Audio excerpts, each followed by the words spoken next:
Hello, this is Melissa Hale Spencer, the editor of the Altamont Enterprise, here this morning with a natural storyteller, a self-described country boy from Berne, Mike Vincent. Welcome, Mike.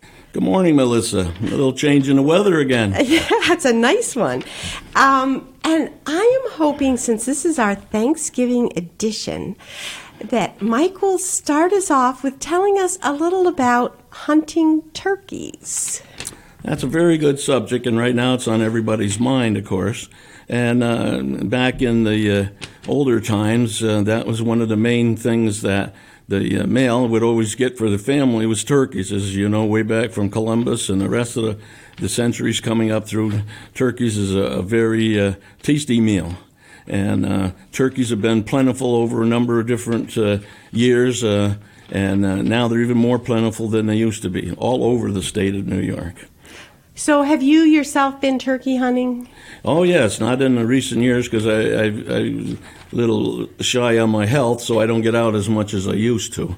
But yes, I have. Tell us a little about how you hunt a turkey. I am not a hunter, so start with the most basic of facts. Is a turkey a creature that can see well and you have to wear camo, or is it one of those creatures where you wear bright colors, or what does, just describe a turkey hunt? They're very much aware of what's going on around them. They can hear very well, they can see very well, and I want to say they smell.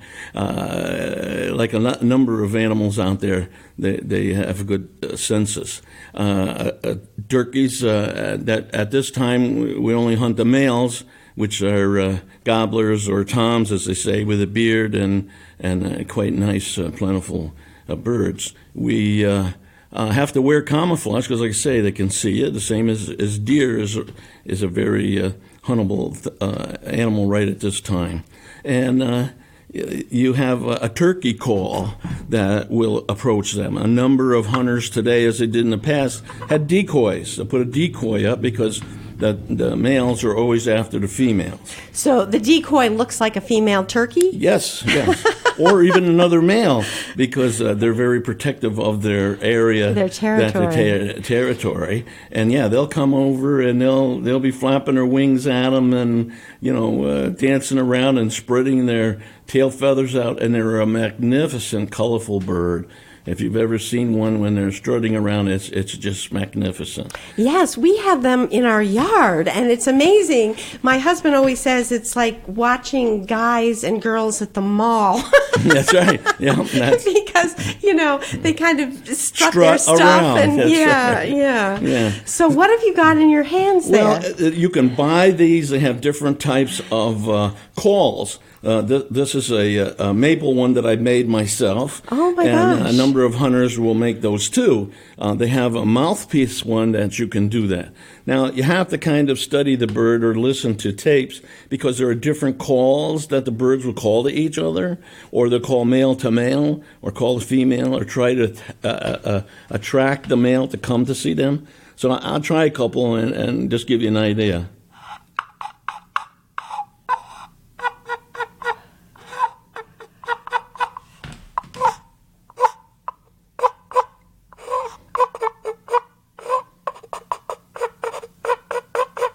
If I were to close my eyes, I would think I was out in the field. Now, just so I can describe to people what that looks like, it's not at all what you think. You think he's blowing on something in his mouth, but what it is to a block of wood. Oh, he's holding up so I can see it's it's not a block of wood. It looked like a block of wood, but he swung open the top and it's actually hollow. And then what is that on the back side of the top piece? What is blue? Chalk. You have to have something, and chalk, as you remember in school on a chalkboard, it would squeak sometimes. Yeah. So that's how you can get that to go across the piece of wood. And you can see that's very thin there. Sometimes they're bevel or square. The same as the handle part is curved to make that do that. And it's just spring-loaded on the end. And now, how did you learn how to make that? How? Oh, well, you have to be out in the field where the turkeys are, and you'll listen to them. and over the time, people have listened to them and figured out what that is. If you're out in the field and you hear him, really gobble, he's letting the other birds know that he's in the area. And if there are hens out in the field going along and he's along the edge of the woods, you might hear him make a cluck to tell him, come over here to see me. And they come over and they see you, and then what do? Well, if you're well camouflaged in that, and they're so intense in the other turkeys that they don't even see you. Oh, my. And there are a number of different camouflage netting that's out there in front of you. You can hide in a tree, in the bushes. If anybody's that well camouflaged with the area that there is, if it's brushy or if it's tree, there's a number of different kinds of camouflage to do. So they don't really see you unless you move. If you move just a slight bit, they know it or see or catch you. So let's say you're lucky and you get a turkey. What do you do with it? How do you prepare it to eat? Well, one of the things, like a number of other birds that are out there that you hunt, the pheasants, the partridge, ducks, geese, that type of thing, you should, as Grandpa used to say, you got to clean the innards out of them. So, just like the turkey you get in the store, they've already been cleaned, but there's the hole where you can, pull the innards out of them and do that. There's 2 or 3 ways that they take the feathers off of them that you can do with ducks or geese. Number one, you can pluck the feathers off of them. You can scald them in hot water, and the feathers will come off easier. Or a number of people will just skin them. You can go and take the skin off of it and just peel the skin with the feathers right out of it. 2 of the things that you have to do, because there is a license to hunt them, is you should have their feet, and it shows the spurs that are on the back side of their feet. And they're to be tagged, and if you can approximate the age or where you shot them, as well as a trophy is when the turkey is fanned way out, that they cut that off and save it. They'll have them mounted.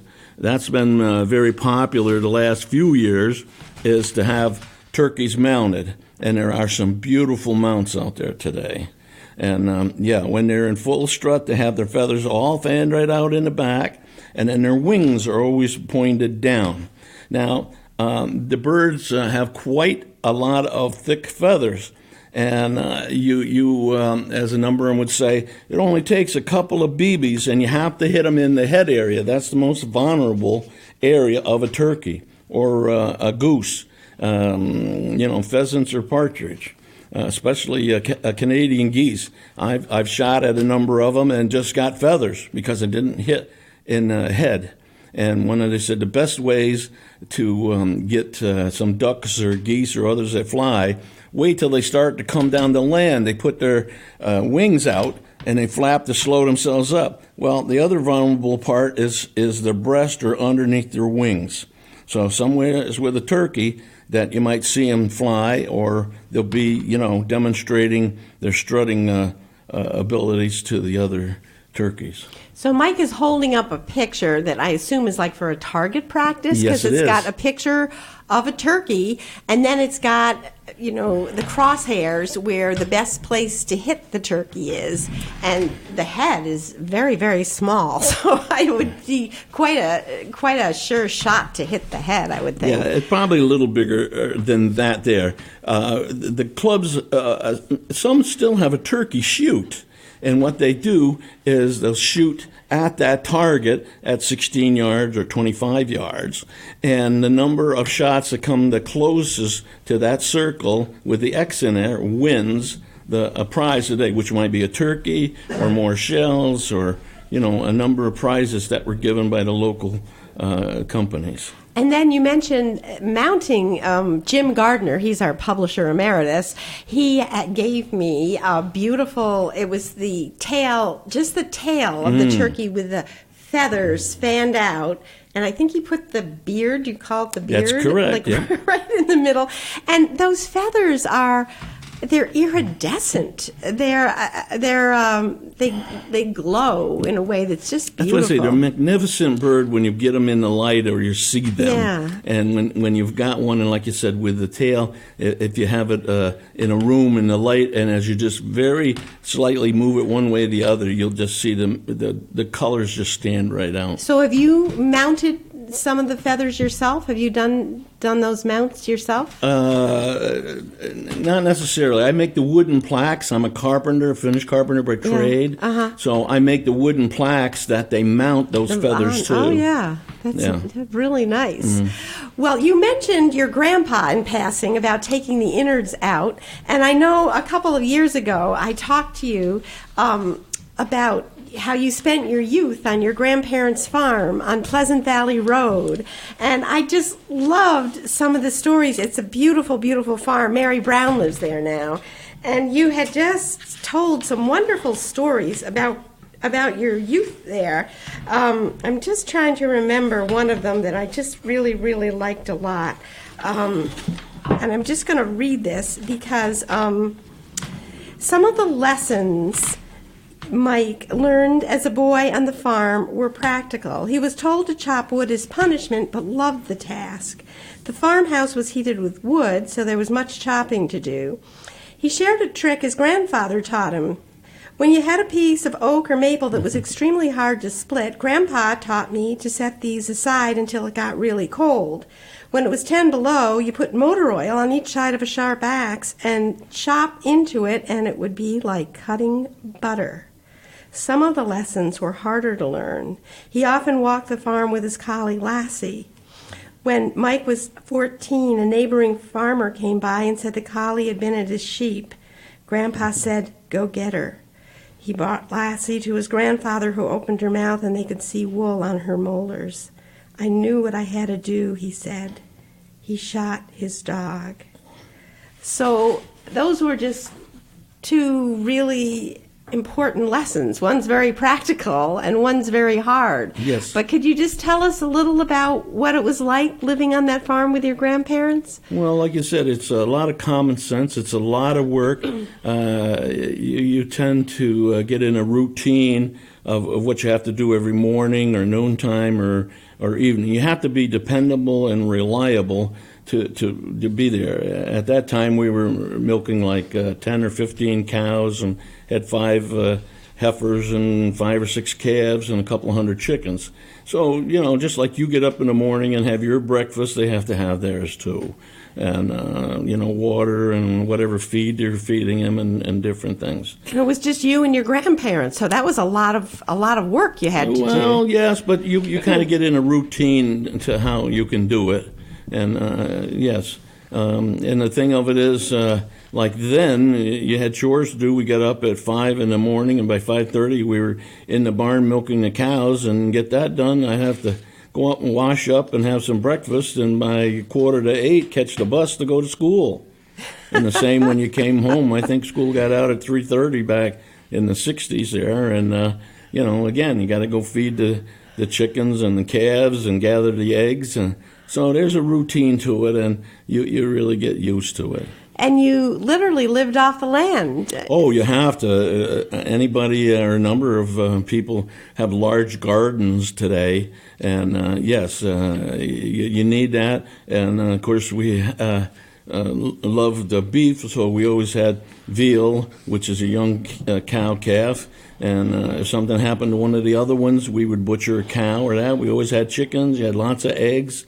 Almost all the farmers had a couple of turkeys or geese or, things like that to fall back on and eat. And you were a hunter even then. You told me that how you used to kill the woodchucks. Oh, yes. Yeah, tell us about that. Well, woodchucks are pretty prevalent back then, and not so much today, but they can be dangerous. The animals will step in a hole, could break their ankle, their hips, or anything. One of the things that did help me back at that time, about the 15-year-old, that we hunted them, and as to show that you were that good of a hunter or a shooter, was to hang them on the fence post or on the barbed wire. And one day a gentleman and his wife stopped by, and he says, "Are you the gentleman that's shooting the animals?" I said, "Yes, I am." I said, "Woodchucks are you seen there?" And he goes, "Yes." Now, I don't know what religion they were or what, but they said, "We eat woodchuck." And I said, "Really?" He says, "Have you ever eaten?" And I said, "Well, I've tried it because the gun club used to have a wildlife dinner, and everybody brought something that was unique to the area to eat." And he says, "I'll tell you what," he says, "for every one that you get, you clean them, you skin them and freeze them, because I only come this way, every 2 or 3 weeks." He says, "I'll pay you $0.25 apiece for those that you get and keep for me." And so that's how I made my bullet money, as they say, and it was quite nice. And they're a nice, clean animal, woodchucks. At a wildlife dinner, they eat woodchucks, and yeah. So you mentioned in passing with at the gun club, and that's the initial reason we invited you in for the podcast, is you had come into our office last week concerned. Mike is the treasurer secretary of the Berne Conservation Club, and it's having some troubles, just like a lot of organizations, social organizations these days. Many of the members are older, and there are fewer new members coming up. So, as I understand it, the club was founded in the depths of the Great Depression in the early 1930s. So just tell us a little about the history of the club and why it's been important to you in your life. Okay, the Berne Conservation Club was started in April of 1932 at one of the home of the members that wanted to form a club. They had a special meeting which they held on April the 20th of 32, where the Constitution and bylaws were drafted, and of course the officers at that time were elected. In May the 4th of 32, and until July the 9th, the trustees had authorized the purchase of some land from Jesse Wood just outside of Berne, and on the Berne Flats, as it's called. The clubhouse was built with used lumber, and they used gas lanterns for lights at that time. The trap field had a nice area that was already cleared. They didn't have to clear that area. They purchased a black diamond trap machine in June of 1932 for a sum of $15, which was probably pretty good money back then. Yeah, but a bargain these days. There were a number of activities that the people that joined the club, or in the communities as they were, they included to have a fox and coon chase that was held on Thanksgiving Day in 1933. So, yes, it's a holiday today, but back then there were different events that were held at different times. So foxes and raccoons were plentiful then? Oh, yes. And wow. And so it wasn't like riding to the hounds with a fox. People were on foot with, they must have had dogs. Well, sometimes you use dogs. That's a better way if you want to try to get a number of them. Yeah. But like the snow we've had the last couple of days, it's very easy to track some of those. If you're out and about, you can see a coon tree, and it's a special, pretty good sized tree with a hole or a knot that's in it, and the raccoons live in that area. You can see where the coons have been eating or out about, and their droppings. So, if we, as explorers, would be out there, we'd find them, and we could get them. But yes, there was a number of hunters that had dogs that were specially bred to chase raccoons and find them. So how old were you when you first joined the club? Oh, boy, I was thinking about that the other night. I want to say I was 13 or 14. It's a big thing when you're 12 years old and you become a teenager. Yeah. And we lived about 1.25 miles away, so you could hear them every Tuesday night when they shot. The gunshot would echo through there. And, of course, being curious, I get the bicycle and ride up there and see the people that were there. And I knew some of them. My grandfather knew a lot. A couple of times he'd take me with the car down there. And, of course, one of the things at that time, they had the trap house, and that was operated by hand. Somebody had to go down in the trap house and physically load the birds on the arm that swung around through the birds the out. same way bowling alleys used to be done by hand. Exactly. So tell us about trap shooting and skeet shooting, just for people that aren't familiar with it, myself included. What exactly is involved? There are 5 stations, and they're in a small circle a little bit, and they're at 16 yards. Usually there's a concrete platform that you can stand on because you want to be on something sturdy. There are different styles or techniques the way people shoot.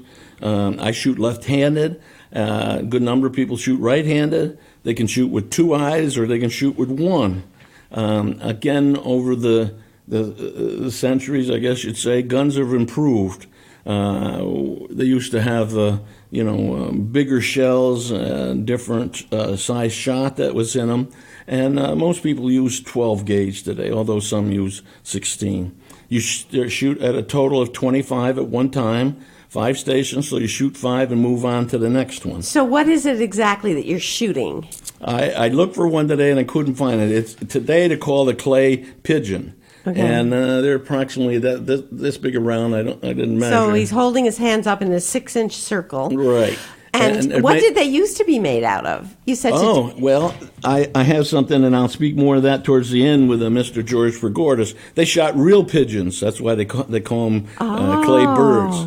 Well, yeah, let's dive into that history. I was looking up old stories, and it was almost a teaser that we had in our newspaper about a man named Bogardus, Captain Bogardus, who was born in Berne, and he married Cordelia Deerstein in 1854. And his contribution to trap shooting is quite astounding, the Enterprise said, but didn't say what it was. So what was his contribution to trap shooting? He was one of the first ones to come up with a glass ball. And in the beginning, they put feathers on the inside of those glass balls. So when they flew, there was like a single trap with a round mitt on the end of it that threw the bird out into the air. And they shot at it with their guns. And when they broke it, of course, you could see perhaps that the glass would break, but the feathers would float out and go down, so they knew they had them. He invented the trap. He invented those glass balls that about the size of a baseball. So you would feel like you had shot a bird because the feathers would come down. That's right, because previous, for a good number of years, they had shot real live pigeons. Oh, wow. One of the parts that you're talking about, a number of shooters started in England, and over there they use a number of dogs for hunting of almost everything, the foxes, the coons, deer, any of that type of thing. And they were one of those that had the most beautiful guns, if that's the word to use, and magnificent engraving on those guns. Let's see. Well, speaking of magnificent, Mike has brought in a trophy, a big trophy with red, white, and blue stars and stripes, and on top is a statue of a man shooting a gun. So I'm taking it, this is a trophy that you won. Yes. Tell us about this trophy. Well, one thing first, I want to finish about Mr. Bogardus a little bit. Oh, I'm so sorry. Oh, okay. That's all right.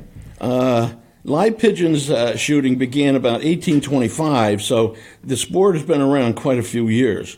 And then the balls that had the feathers in them were invented in 1877, and that's why they call them clay pigeons today.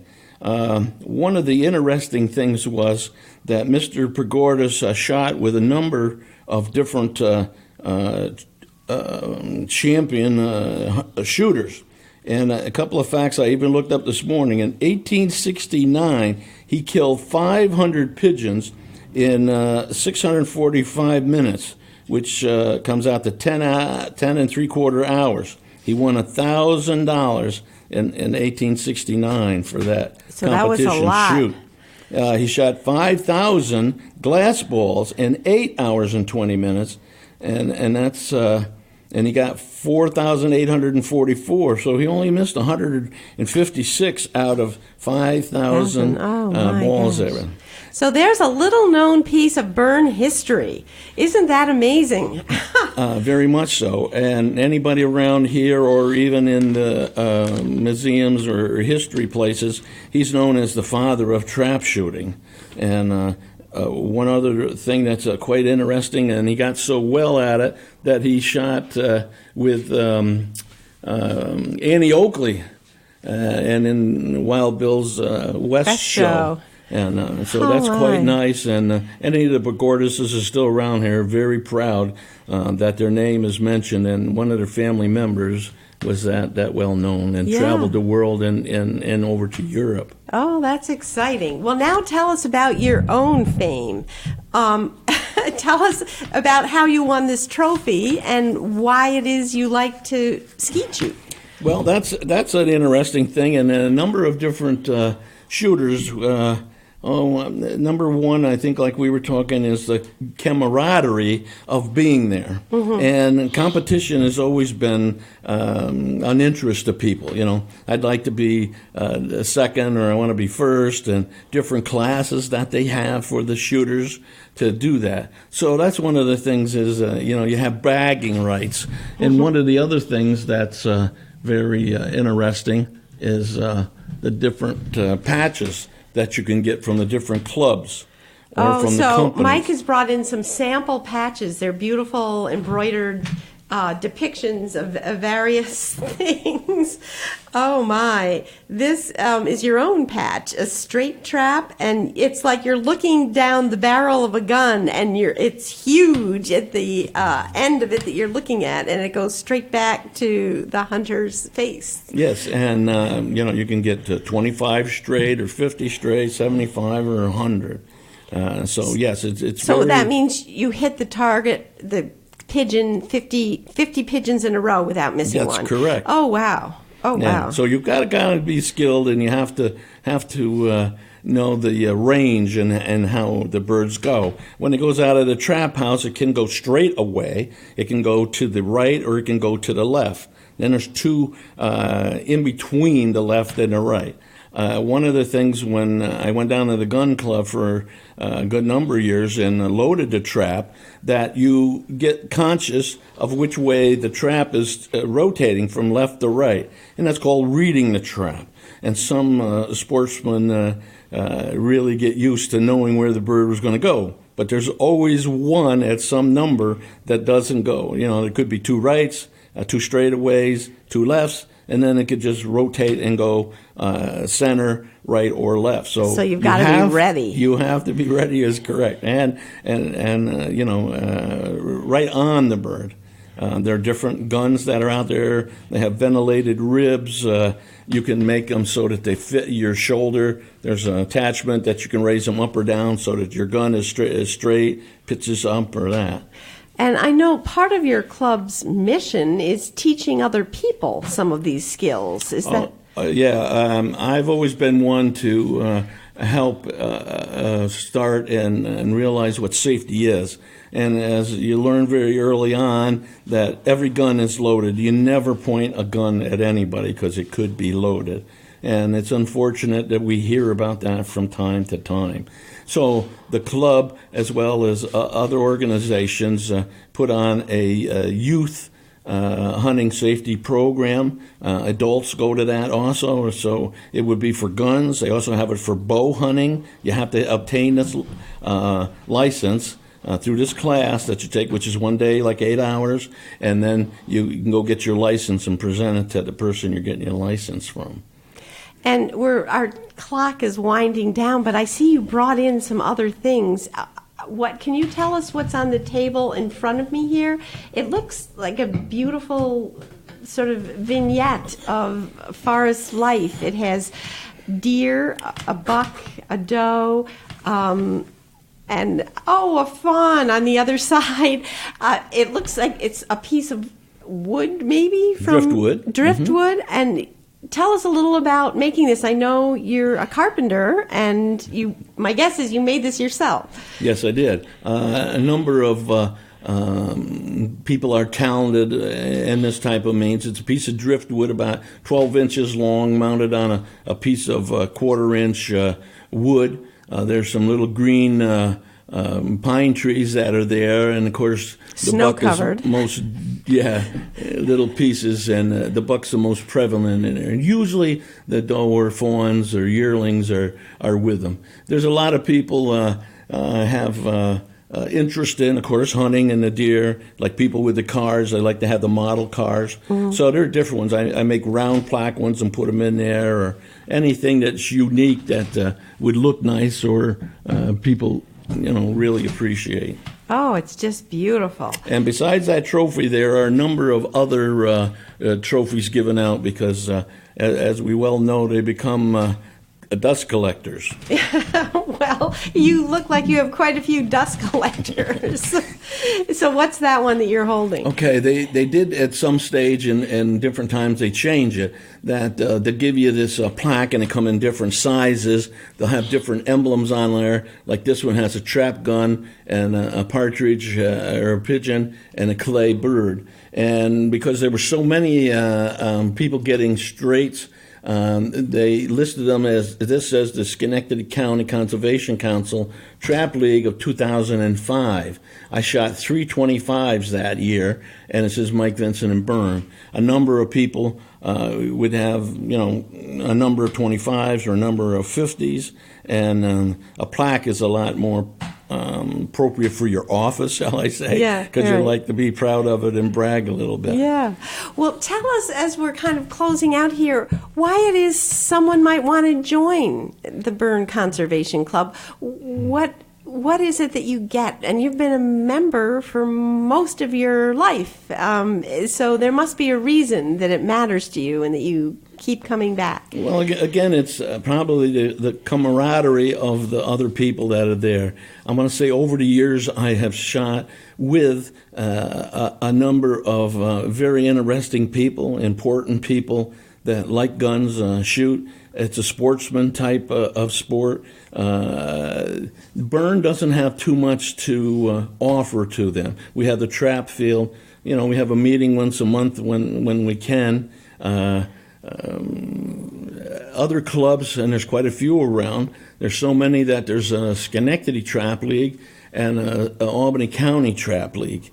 And those clubs will have a large area and a variety of things to do. They can shoot trap, they can shoot skeet, they have archery, they have pistol fields, different things. So it's not just the camaraderie in your own club, it's getting to be with the other people and the neighboring clubs as well. Very much so. And one of the things that we have, and I have a hat here that it shows her, we're proud to say that it's the Berne Champs, and that was what, 1992, 93, and 94, and it's in huge letters, Berne Champs. We're very proud of that, and I have a number of other ones. So, and the same with that patch, as indicated for 25 or 50 straight. That's one of the most sought after patches, because you can see the others just say Winchester or Double A or Albany County or Schenectady County. And our trap field is a regulation, but it's one of the harder fields to shoot at. So if you can accomplish a 25, 50, 75, or 100 straight, you can go anywhere. You can go anywhere to shoot. That's correct. So we do have some things that are there at the club. We've, like I said, had the trap shooting safety course and a bow course. I've taught snowmobile safety courses at the gun club. But people like to come and talk, and the old guys could tell you stories. Sometime we have more time. I have some great stories I could tell you. Let's close out with one great story. Okay, let's see. Oh, way back... oh boy, I want to say like 1967, I was out hunting on the Coal Hill Flats, and I heard some shooting, and I went to see where it was coming from, and a couple of gentlemen, well, three of them, had shot a deer. And, they were talking and going on about that. So I went up to see what type of a rack, the number of horns that were on the deer's head. And the guys had already started to drag the deer out. Now, like with any animal, you can go with the hare or against the hare. These were, I want to say, inexperienced hunters because they were dragging it against the hare. So it made it more difficult to transport the deer across the field to the car. Plus, they did not take the innards out of it, so there's a whole lot of weight that they were trying to pull or drag. And I said, I think I can help you, gentlemen. I do know how to dress a deer, as it's called, and help you with the weight. And I didn't tell them about they should be dragging it by the horns, but they had their workout. And one gentleman was the gun bearer. He was carrying the 3 guns because 2 gentlemen had to drag that deer. So that was a very timely visit that you made to them. Yes. So did you have any closing thoughts? Yes, if you can join a gun club, it's a very good sportsmanlike thing. A number of the other clubs do have fishing trips. They go on rabbit hunts. Rabbits are good. I had a beagle from day one up until about 30 years ago because I love to go rabbit hunting. They go on squirrel hunts, different things like that. So there's different activities that they can go and do, and they like to do with that. Great. Well, thank you so much, and we wish you a happy Thanksgiving. And the same to you, Melissa, and very pleased to be here to spread the information about gun clubs, and you should join them. It's very hard today, as we well know, and to have a gun or that. But I always say that it's the person behind the gun, not the gun. Thank you. Thank you.